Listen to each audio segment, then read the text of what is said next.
अंकुशा एकादशी व्रत की कथा जो कि इस प्रकार से है। धर्मराज युधिष्ठिर कहने लगे कि हे भगवान, अश्विन शुक्ल एकादशी का क्या नाम है? अब आप कृपा करके इसकी विधि तथा फल कहिए। भगवान श्री कृष्ण कहने लगे कि हे युधिष्ठिर, पापों का नाश करने वाली इस एकादशी का नाम पापांकुशा एकादशी है। हे राजन, इस दिन मनुष्य की विधि पूर्वक भगवान पद्मनाभ की पूजा करनी चाहिए। यह एकादशी मनुष्य को मनवांछित फल देकर स्वर्ग को प्राप्त करवाने वाली है। मनुष्य को बहुत दिनों तक कठोर तपस्या से जो फल मिलता है, वह फल भगवान गरुड़ ध्वज को नमस्कार करने से प्राप्त हो जाता है। जो मनुष्य अज्ञानवश अनेक पाप करते हैं परंतु हरि को नमस्कार करते हैं, वे नरक में नहीं जाते। विष्णु के नाम के कीर्तन मात्र से संसार के सब तीर्थों के पुण्य का फल मिल जाता है।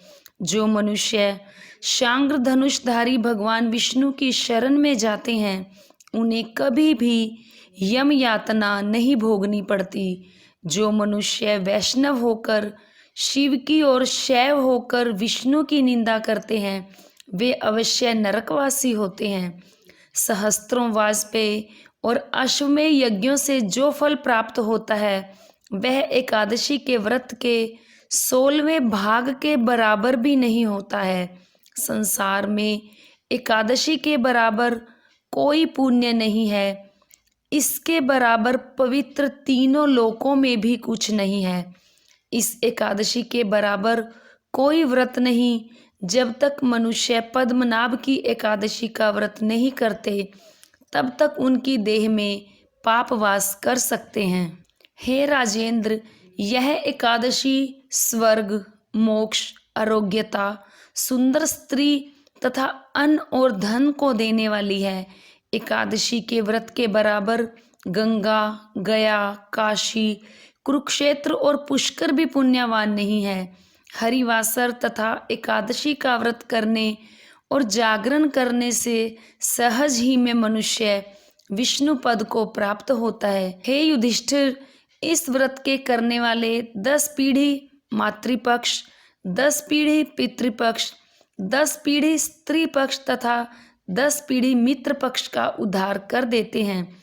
वे दिव्य देह धारण कर चतुर्भुज रूप हो, पीतांबर पहने और हाथ में माला लेकर गरुड़ पर चढ़कर विष्णु लोक को जाते हैं।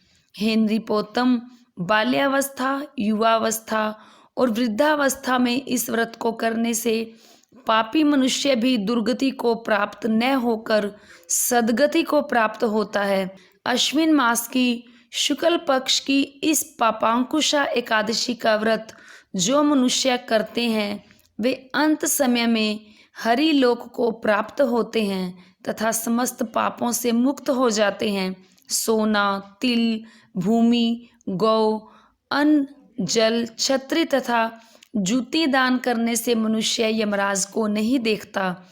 जो मनुष्य किसी प्रकार के पुण्य कर्म किए बिना जीवन के दिन व्यतीत करता है, वह लोहार की भट्टी की तरह सांस लेता हुआ निर्जीव के समान ही है। निर्धन मनुष्यों को भी अपनी शक्ति के अनुसार दान करना चाहिए तथा धन वालों को सरोवर, बाग, मकान आदि बनाकर दान करना चाहिए। ऐसे मनुष्यों को यम का द्वार नहीं देखना पड़ता और संसार में दीर्घायु होकर धनाढ़, कुलीन और रोग रहित रहते हैं। भगवान श्री कृष्ण ने कहा, हे राजन, जो आपने मुझसे पूछा वह सब मैंने आपको बतलाया। अब आपकी क्या सुनने की इच्छा है? प्राचीन समय में विंध्य पर्वत पर क्रोधन नामक एक बहेलिया रहता था। वह बड़ा क्रूर था। उसका सारा जीवन हिंसा, लूटपाट, मद्यपान और गलत संगति पाप कर्मों में बीता। जब उसका अंतिम समय आया, तब यमराज के दूत बहेलिये को लेने आए और यमदूत ने बहेलिये से कहा कि कल तुम्हारे जीवन का अंतिम दिन है, हम तुम्हें कल लेने आएंगे। यह बात सुनकर बहेलिया बहुत भयभीत हुआ और महर्षि अंगीरा के आश्रम में पहुंचा और महर्षि अंगीरा के चरणों में गिरकर प्रार्थना करने लगा, हे ऋषिवर, मैंने जीवन भर पाप कर्म ही किए हैं। कृपा करके मुझे कोई ऐसा उपाय बताएं जिससे मेरे सारे पाप मिट जाएं और मोक्ष की प्राप्ति हो जाए।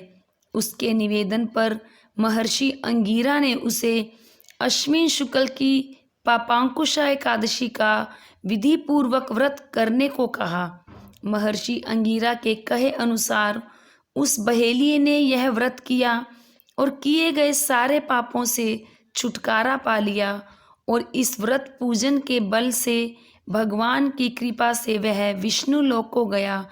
जब यमराज के दूत ने इस चमत्कार को देखा तो वह बहेलिये को बिना लिए ही यमलोक वापस लौट गया। तो उम्मीद करती हूँ आपको मेरी आज की वीडियो जरूर पसंद आई होगी। तो वीडियो को लाइक करें, शेयर करें, चैनल को सब्सक्राइब करना बिल्कुल ना भूलें।